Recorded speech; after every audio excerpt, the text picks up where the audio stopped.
Hi hello friends, welcome back to my channel. ಇವತ್ತೊಂದು ನಾನು natural ಆಗಿರುವಂಥ ಹೇರ್ ಡ್ರೈನ ಹೇಳ್ಕೊಡ್ತಾ ಇರೋದು. ಸ್ನೇಹಿತರೆ, ಎಷ್ಟರ ಮಟ್ಟಿಗೆ ಈ ಒಂದು ಹೇರ್ ಡ್ರೈ ಕಪ್ಪು ಬಣ್ಣಕ್ಕೆ ಬಂದಿದೆ ಅಂತ ನೀವೇ ನೋಡ್ತಿದ್ದೀರಲ್ವ. ಇದರಲ್ಲಿ ನಾನು ಯಾವುದೇ ಒಂದು ಮೆಹಂದಿನ ಯೂಸ್ ಮಾಡದೆ ನ್ಯಾಚುರಲ್ ಪದಾರ್ಥಗಳಿಂದ ನಾನು ಈ ಒಂದು ಹೇರ್ ಡ್ರೈನ ರೆಡಿ ಮಾಡಿರುವಂಥದ್ದು. ನಿಮಗೂ ಕೂಡ ಕೆಮಿಕಲ್ನ ಯೂಸ್ ಮಾಡದೆ ನ್ಯಾಚುರಲ್ ಆಗಿ ಹೇರ್ ಡ್ರೈ ಬಳಸೋದು ಇಷ್ಟ ಇದ್ದರೆ ನೀವು ಕೂಡ ಈ ಒಂದು ವಿಡಿಯೋನ ಪೂರ್ತಿಯಾಗಿ ನೋಡಿ. ಸ್ವಲ್ಪ ಕೂಡ ಸ್ಕಿಪ್ ಮಾಡಿದ್ರೆ ನಿಮಗೂ ಕೂಡ ಯಾವ ರೀತಿ ಈ ಒಂದು ಡ್ರೈ ರೆಡಿ ಮಾಡೋದು ಅಂತ ಅರ್ಥವಾಗೋದಿಲ್ಲ ಸ್ನೇಹಿತರೆ. ಅದಕ್ಕೋಸ್ಕರ ನೀವು ಕೂಡ ಈ ಒಂದು ವಿಡಿಯೋನ ಪೂರ್ತಿಯಾಗಿ ನೋಡಿ. ಹಾಗಾದರೆ ರೆಡಿ ಮಾಡೋಣ ಬನ್ನಿ. ನಾನಿಲ್ಲಿ ಒಂದು ಕಬ್ಬಿಣದ ಕಡಾಯಿನ ತಗೋತಾ ಇರೋದು ಸ್ನೇಹಿತರೆ. ಕಬ್ಬಿಣದ ಕಡಾಯಿ ತುಂಬಾ ಇಂಪಾರ್ಟೆಂಟ್, ಯಾಕಂದರೆ ಕಪ್ಪು ಬಣ್ಣಕ್ಕೆ ತಿರುವುದಕ್ಕೆ ಕಬ್ಬಿಣದ ಕಡಾಯಿ ಬೇಕೇ ಬೇಕು. ಅದಕ್ಕೋಸ್ಕರ ಈ ಒಂದು ಕಬ್ಬಿಣದ ಅಂಶ ಕೂಡ ನಮ್ಮ ಹೇರ್ಸ್ಗೆ ತುಂಬಾ ಒಳ್ಳೆಯದು. ಅದಕ್ಕೋಸ್ಕರ ಈ ರೀತಿ ಕಬ್ಬಿಣದ ಕಡಾಯಿ ಇದ್ದರೂ ತಗೊಳ್ಳಿ, ಅಥವಾ ಕಬ್ಬಿಣದ ಹಂಚನ್ನು ಅಥವಾ ತವಾ ಅಂತ ಕರಿತೀವಲ್ವ, ಅದು ಕೂಡ ನಿಮ್ಮ ಮನೆಯಲ್ಲಿ ಇದ್ದೇ ಇರುತ್ತೆ. ಅದನ್ನು ಇದ್ದರೂ ಬಳಸಿ ಈ ಒಂದು ಹೇರ್ ಡ್ರೈ ರೆಡಿ ಮಾಡೋದಕ್ಕೆ. ಹಾಗೂ ನಾನಿಲ್ಲೊಂದು ಲಿಂಬೆ ಹಣ್ಣನ್ನು ತಗೋತಾ ಇರೋದು. ಲಿಂಬೆ ಹಣ್ಣಿನಲ್ಲಂತೂ ಆ್ಯಂಟಿ ಆಕ್ಸೈಡ್ ಇರುತ್ತೆ, ಹಾಗೂ ನಮ್ಮ ತಲೆಯಲ್ಲಿ ಎಷ್ಟೇ ಡ್ಯಾಂಡ್ರಫ್ ಇದ್ದರೂ ಕೂಡ ಇದರಿಂದ ನಾವು ಕಡಿಮೆ ಮಾಡ್ಕೊಳ್ಬೋದು. ಒಂದು ಲಿಂಬೆ ಹಣ್ಣಿನ ರಸನ ಜ್ಯೂಸ್ನ ಈ ರೀತಿ ತೆಕ್ಕೊಳ್ಬೇಕಾಗುತ್ತೆ ಕಬ್ಬಿಣದ ಕಡಾಯಲ್ಲಿ. ನಾನು ಅಷ್ಟು ಜ್ಯೂಸನ್ನ ಹಾಕೋತಾ ಇರೋದು. ಲಿಂಬೆ ಹಣ್ಣನ್ನ ಕಟ್ ಮಾಡಿಕೊಂಡು ಅದರ ಜ್ಯೂಸನ್ನ ತೆಕ್ಕೊಂಡ್ಬೇಡಿ. ಹಾಗೂ ಈ ಒಂದು ಲಿಂಬೆ ಹಣ್ಣಿನಿಂದ ನಮ್ಮ ತಲೆಯಲ್ಲಿ ಎಷ್ಟೇ ಡ್ಯಾಂಡ್ರಫ್ ಹಾಗೂ ಈಚಿಂಗ್ ಪ್ರಾಬ್ಲಮ್ ಇದ್ದರೂ ಕೂಡ ನಾವು ಕಡಿಮೆ ಮಾಡ್ಕೊಳ್ಬೋದು.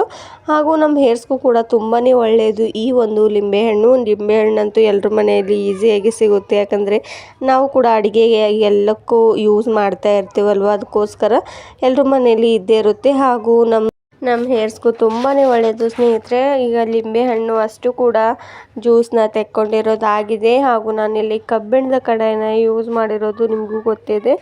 ನೆಕ್ಸ್ಟ್ ಸ್ಟೆಪ್ ಇದರೊಳಗಡೆ ಏನು ಇಂಗ್ರೀಡಿಯೆಂಟ್ಸ್ನ ಆ್ಯಡ್ ಮಾಡಬೇಕು ಅಂತ ಹೇಳ್ಕೊಡ್ತೇನೆ ಸ್ನೇಹಿತರೆ. ತುಂಬಾ ಈಸಿಯಾಗಿ ಮಾಡುವಂಥದ್ದು, ಹಾಗೂ ಯಾವುದೇ ಒಂದು ಕೆಮಿಕಲ್ನ ಬಳಸದೆ ಮಾಡಿರುವಂಥ ಈ ಒಂದು ಹೇರ್ ಡ್ರೈ. ನೆಕ್ಸ್ಟ್ ನಾನು ಇದರೊಳಗಡೆ ಸ್ವಲ್ಪ ಮಟ್ಟಿಗೆ ಆಮ್ಲ ಪೌಡರ್ನ ಯೂಸ್ ಮಾಡ್ಕೋತಾ ಇರೋದು. ಆಮ್ಲ ಪೌಡರ್ ನಿಮ್ಮ ಹತ್ರ ಇದ್ದರೆ ಯೂಸ್ ಮಾಡ್ಕೊಳ್ಳಿ, ಅಥವಾ ಆನ್ಲೈನ್ನಲ್ಲಿ ಕೂಡ ಪರ್ಚೇಸ್ ಮಾಡ್ಕೊಳ್ಬೋದು. 1 ಸ್ಪೂನಷ್ಟು ನಾನು ಇದರೊಳಗಡೆ ಹಾಕ್ಕೊಂಡಿರೋದು. ನಿಮ್ಮ ಕೂದಲು ಜಾಸ್ತಿ ವೈಟ್ ಹೇರ್ಸ್ ಇದೆ ಅಂತಂದರೆ ನೀವು ಜಾಸ್ತಿ ಪ್ರಮಾಣದಲ್ಲಿ ಆಮ್ಲ ಪೌಡರ್ನ ಯೂಸ್ ಮಾಡ್ಕೊಳ್ಬೋದು. ಹಾಗೂ ನಾನಿಲ್ಲಿ 1 ಲಿಂಬೆ ಹಣ್ಣನ್ನು ಯೂಸ್ ಮಾಡಿರೋದು.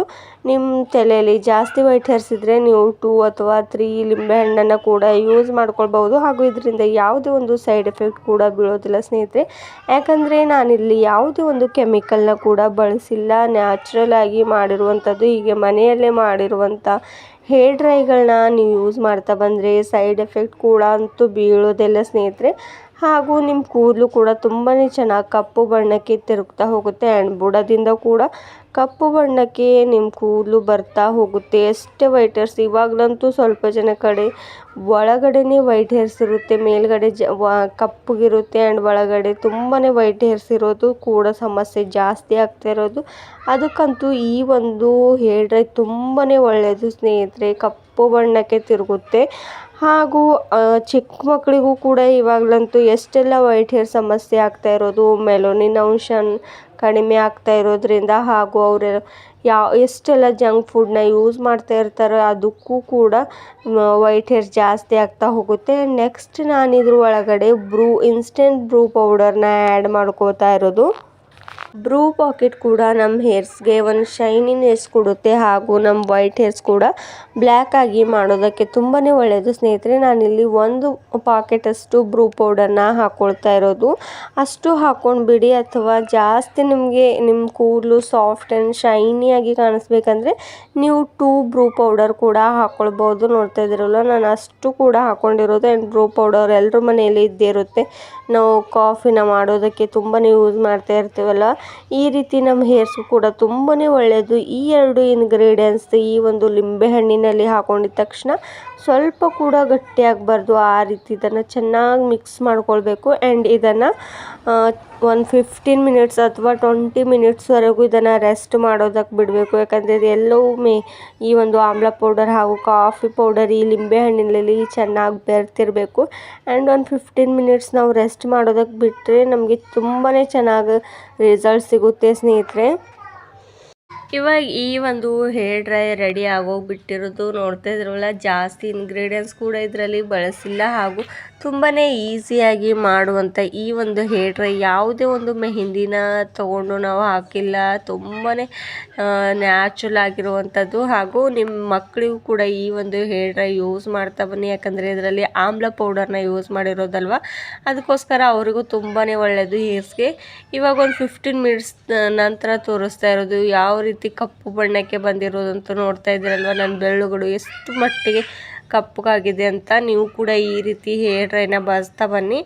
ಹಾಗೂ ಇದನ್ನು ಹಚ್ಕೊಂಡು 1 ಅವರ್ ಹಾಗೆ ಬಿಟ್ಟು ನೀವು ನಾರ್ಮಲ್ ವಾಟರ್ನಿಂದ ತಲೆ ಸ್ನಾನನ ಮಾಡ್ಕೊಬೇಡಿ. ಹಾಗೂ ಶಾಂಪೂನ ಹಾಕೊಳ್ಳೋದಕ್ಕೆ ಹೋಗಬೇಡಿ ಸ್ನೇಹಿತರೆ. ನಿಮಗೂ ಕೂಡ ಇವತ್ತಿನೊಂದು ಹೇರ್ ಡ್ರೈ ಇಷ್ಟವಾಗಿದೆ ಅಂತ ತಿಳ್ಕೊಳ್ತೇನೆ ಸ್ನೇಹಿತರೆ. ಇಷ್ಟವಾದರೆ ಲೈಕ್ ಆ್ಯಂಡ್ ಶೇರ್ ಮಾಡಿ. ಹಾಗೂ ಸಬ್ಸ್ಕ್ರೈಬ್ ಮಾಡ್ಕೋದೆ ನೋಡ್ತಿದ್ರೆ ನೀವು ಕೂಡ ಸಬ್ಸ್ಕ್ರೈಬ್ ಮಾಡ್ಕೊಳ್ಳಿ. ಹಾಗೂ ನಿಮ್ಮ ಒಂದು ಲೈಕ್ ನಮಗೆ ತುಂಬಾ ಪ್ರೋತ್ಸಾಹ ಕೊಡುತ್ತೆ ಸ್ನೇಹಿತರೆ. ಈ ಒಂದು ವಿಡಿಯೋ ನೋಡಿದ್ದಕ್ಕಾಗಿ ತುಂಬಾ ಧನ್ಯವಾದಗಳು.